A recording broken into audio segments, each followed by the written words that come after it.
East Bengal ISL 2025-26 season শুরু করছে 16ই ফেব্রুয়ারি থেকে ঘরের মাঠে অর্থাৎ যুব ভারতীতে।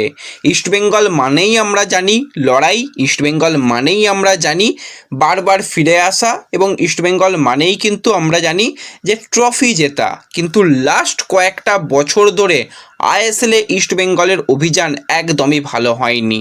কখনো আমরা দেখেছি দেরিতে দল গঠন, কখনো দেখেছি যে সাধারণ মানের একটা দল নিয়ে খেলতে যাওয়া, নানান রকম সমস্যা, এবং ভালো দল করার পরেও ইস্ট বেঙ্গল কিন্তু সাফল্যের মুখ দেখতে পায়নি। এই বছরটা ইস্ট বেঙ্গলের কাছে শুধু ঘুরে দাঁড়ানোর বছর নয়, এই বছরটা ইস্ট বেঙ্গলের কাছে হচ্ছে ট্রফি জেতার বছর। কারণ বাদবাকি টুর্নামেন্টে যা ইস্ট বেঙ্গল পারফরমেন্স করেছে, প্রত্যেকটা জায়গায় ভালো করেও ওই একদম শেষ মুহূর্তে লাক ইস্ট বেঙ্গলের জন্য কখনো যায়নি, কখনো ইস্ট বেঙ্গল নিজেদের ভুলে একদম শেষ মুহূর্তে গিয়ে ট্রফি জিততে পারেনি। তো এমন একটা জায়গায় এই বছর ইস্ট বেঙ্গল দাঁড়িয়ে রয়েছে, এখান থেকে আর হারানোর কিছু নেই। এবার কিন্তু ইস্ট বেঙ্গলকে কিছু করে দেখাতে হবে, ইস্ট বেঙ্গলকে এবার ট্রফি জিততে হবে। কারণ আইএসএলে ইস্ট বেঙ্গলের যদি আমরা র্যাঙ্কিং দেখি, ওই 9, 10, 11 এর মধ্যেই সীমাবদ্ধ থেকেছে ইস্ট বেঙ্গল। আর এই বছরে আইএসএল 14টা দলের হলেও সিঙ্গেল লেগ ফরম্যাটে, অর্থাৎ প্রত্যেকটা দল কিন্তু 13টা করে ম্যাচ খেলার সুযোগ পাবে। তার মধ্যে ইস্ট বেঙ্গল বেশিরভাগ ম্যাচ হোম ম্যাচ হিসাবে পাচ্ছে। ইস্ট বেঙ্গল খুব সম্ভবত 10টা মতন হোম ম্যাচ হিসাবে খেলবে। তো 10টা ম্যাচে কিন্তু ইস্ট বেঙ্গলকে ভালো কিছু করতে হবে।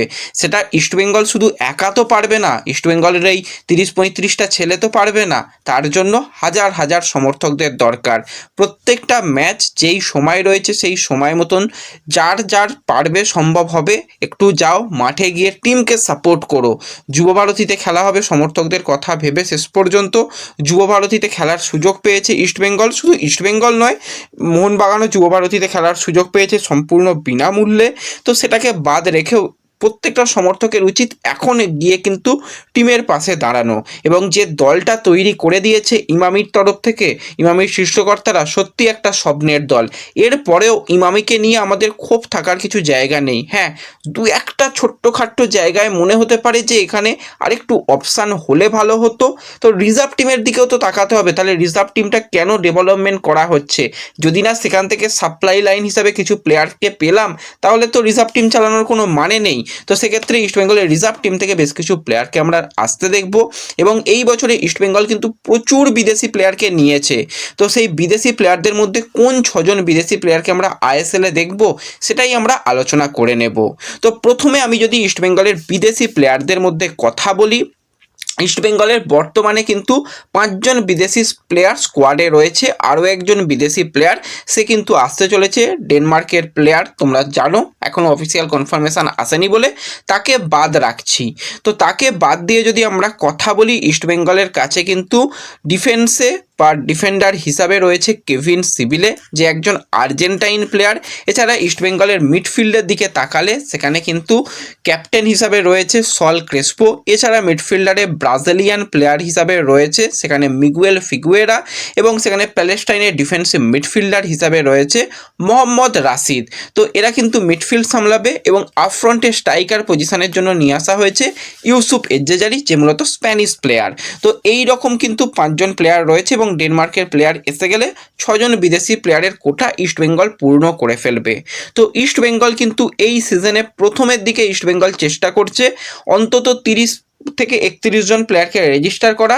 আইএসএল এর নিয়ম অনুযায়ী 35 জন প্লেয়ারকে স্কোয়াডে রাখা যায়, প্রয়োজনে পরবর্তী সময় কিছু প্লেয়ারকে আমরা পরেও রেজিস্ট্রেশন হতে দেখব। তো সেক্ষেত্রে ইস্ট বেঙ্গলের আমরা যদি প্রথমেই গোলকিপার পজিশান থেকে কথা বলি, তো ইস্ট বেঙ্গল কিন্তু অন্তত 4জন গোলকিপারকে আইএসএল এর স্কোয়াডে নিযুক্ত করবে। সংখ্যাটা যদি বেশিও হয় অবাক হওয়ার কিছু নেই। তো অবশ্যই ইস্ট বেঙ্গলের সিনিয়র গোলকিপার হিসাবে দেবজিৎ মজুমদার, তাকে স্কোয়াডে আনা হবে। এছাড়া প্রভসুকান সিং গিল, তাকে কিন্তু স্কোয়াডে রেজিস্টার করা হবে। এবং রিজার্ভ টিম থেকে গৌরব সাউ দুর্দান্ত পারফরমেন্স করে এসেছে, তাকেও কিন্তু রেজিস্টার করা হবে। এবং ইস্ট বেঙ্গলের নতুন সাইনিং যে প্লেয়ার হয়েছে গোলকিপার পজিশনের জন্য, আরিয়ান সাহ, তাকেও কিন্তু আমরা আইএসএল এর স্কোয়াডে রেজিস্টার হতে দেখতে চলেছি। এছাড়া ইস্ট বেঙ্গলের যদি আমরা ডিফেন্ডার প্লেয়ারদের মধ্যে কথা বলি, বিদেশি প্লেয়ারদের মধ্যে একমাত্র কেভিন সিবিলে, তাকে ডিফেন্ডার প্লেয়ার হিসাবে আমরা দেখতে পাবো। এছাড়া আনোয়ার আলী, সে তো রয়েছে মোহাম্মদ রাকিব রয়েছে, লালচংনুঙ্গা রয়েছে এবং প্রভাত লাগড়াও কিন্তু রয়েছে, যারা কিন্তু ডিফেন্ডার প্লেয়ার হিসাবে খেলবে। তো এই জায়গাতে নতুন সাইনিং প্লেয়ার হিসাবে জয় গুপ্তা, তাকে কিন্তু আমরা ডিফেন্ডার প্লেয়ার হিসাবে দেখতে পাচ্ছি।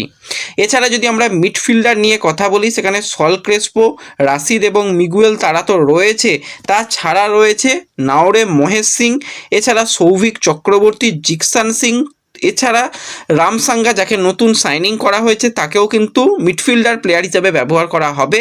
এবং এই জায়গাতেই অস্কার ব্রুজন কিন্তু বেশ কিছু রিজার্ভ টিমের প্লেয়ারকে মিডফিল্ডার প্লেয়ার হিসাবে নিযুক্ত করছে। সেখানে তন্ময় দাসকে আইএসএল স্কোয়াডে রাখা হবে, শ্যামল বেসরা এবং সায়ন ব্যানার্জি তাদের কিন্তু আইএসএল স্কোয়াডের মধ্যে রাখা হচ্ছে, তাদের নিয়ে মিডফিল্ড একটা জুটি তৈরি হচ্ছে। এবং আক্রমণ বিভাগ বা ফরওয়ার্ড লাইনের দিকে কথা বললে সেখানে কিন্তু নতুন সাইনিং প্লেয়ার ইউসুফ এজ্জেজারি, তাকে কিন্তু আইএসএল স্কোয়াডে রেজিস্টার করানো হচ্ছে। এছাড়া নতুন সাইনিং প্লেয়ার হিসাবে বিপিন সিং রয়েছে, তাকেও রেজিস্টার করানো হচ্ছে। জেরিকে নতুন সাইন করানো হয়েছে, জেরিকেও আইএসএল স্কোয়াডে রাখা হচ্ছে। এছাড়া পিভি বিষ্ণু, ডেভিড রয়েছে, এডমন যাকেও কিন্তু আমরা আইএসএলে ইস্টবেঙ্গলের জার্সি গায়ে দেখব। এছাড়া কিন্তু জেসিন টিকে এবং নন্দকুমারকেও কিন্তু আইএসএল স্কোয়াডে রেজিস্টার করানো হচ্ছে। তো টোটাল এই প্লেয়ারদের রেজিস্টার করানো হয়েছে। ডেনমার্কের যে প্লেয়ার আসবে সে এলে তাকেও রেজিস্টার করানো হবে এবং ভবিষ্যতে আরও কিছু প্লেয়ার হয়তো ইস্টবেঙ্গল দেখতে পারো যে কোনো ডিফেন্ডারকে রেজিস্টার করালো বা মিডফিল্ডার বা অ্যাটাকারকে রেজিস্টার করালো, দেখতে পেলে অবাক হওয়ার কিছু নেই। এমনকি জুলফিকার গাজী, তাকেও যদি গোলকিপার পজিশনের জন্য রেজিস্টার করিয়ে নেয় ইস্টবেঙ্গল, সেটাও একটা হতে পারে। তো ওভারঅল কিন্তু স্কোয়াড ইস্টবেঙ্গলে দেখতে গেলে শক্তিশালী। প্লেয়িং 11 নিয়ে তো আমরা পরে আলোচনা করব, কিন্তু স্কোয়াড দেখে ঠিকই লাগছে। শুধু ডিফেন্সে যদি একটা রাকিবের ব্যাকআপ অপশান হিসেবে কোনো প্লেয়ারকে পাওয়া যেত সেটা ভালো হতো। এক্ষেত্রে আমি তো বলবো রিজার্ভ টিমের ক্ষেত্রে যদি আমরা তাকাই, সেখানে সুমন রয়েছে, যাকে কিন্তু রাইট ব্যাক পজিশনে কোচ বিনো জর্জ যথেষ্ট ট্রাস্ট করেছে এবং ভালো খেলেছে। এছাড়া বিক্রম প্রধান, সেও কিন্তু একজন ডিফেন্ডার, সে লেফট ব্যাকেও খেলতে পারে, প্রয়োজনে রাইট ব্যাকেও খেলতে পারে, তাকেও একটা অপশান হিসাবে ভাবতে পারে। সেও কিন্তু নো ডাউট ভালো খেলেছে, তাকে আমরা ধারাবাহিক ভালো খেলতে দেখছি। তো একজন সাইড ব্যাক হলে ইস্টবেঙ্গলের ক্ষেত্রে সমস্যার সমাধান হয়ে যেত। রাইট চ্যানেলটা নিয়ে আমরা ভাবছিলাম, সেখানে নন্দকুমার রয়েছে, সে কিন্তু রাইট চ্যানেলটায় খেলে দিতে পারবে। এছাড়া কিন্তু জেরিকে নিয়ে আসা হয়েছে, যে মূলত রাইট উইং পজিশনের প্লেয়ার। তো রাইট চ্যানেলটাও মিটে গেছে। ইন্ডিয়ান প্লেয়ারদের মধ্যে যে সমস্ত অ্যাটাকারদের দরকার ছিল, ডেভিড, এডমন বা ভিষ্ণু, জেসিন, তাদেরও কিন্তু রাখা হয়েছে। ওভারঅল দল দেখতে গেলে বেশ শক্তিশালী হয়েছে। আমার তো মনে হয়েছে এই দল ভালো কিছু করতে পারে। হ্যাঁ, চ্যাম্পিয়ন হতে গেলে প্রত্যেকটা ম্যাচ বাই ম্যাচ জিততে হবে এবং যত বেশি সংখ্যক গোল ডিফারেন্স বাড়িয়ে নেওয়া যায় ততই ভালো হবে। কারণ কোনো ম্যাচে যদি অঘটন ঘটে তো সেক্ষেত্রে পয়েন্ট টেবিলে অনেকটা পিছিয়েও যাবে। তো সেক্ষেত্রে গোল ডিফারেন্স একটা ভালো থাকলে সেটা কিন্তু পরবর্তী সময় অ্যাডভান্টেজ হতে পারে। তো ওভারঅল পুরো স্কোয়াড নিয়ে আলোচনা করলাম, সমস্ত ফরেনার নিয়েও আলোচনা করলাম। কীরকম লাগলো ভিডিও কমেন্টে জানিও। ভিডিও ভালো লাগলে লাইক শেয়ার করে দিও। দেখা হবে পরবর্তী ভিডিওতে। ধন্যবাদ।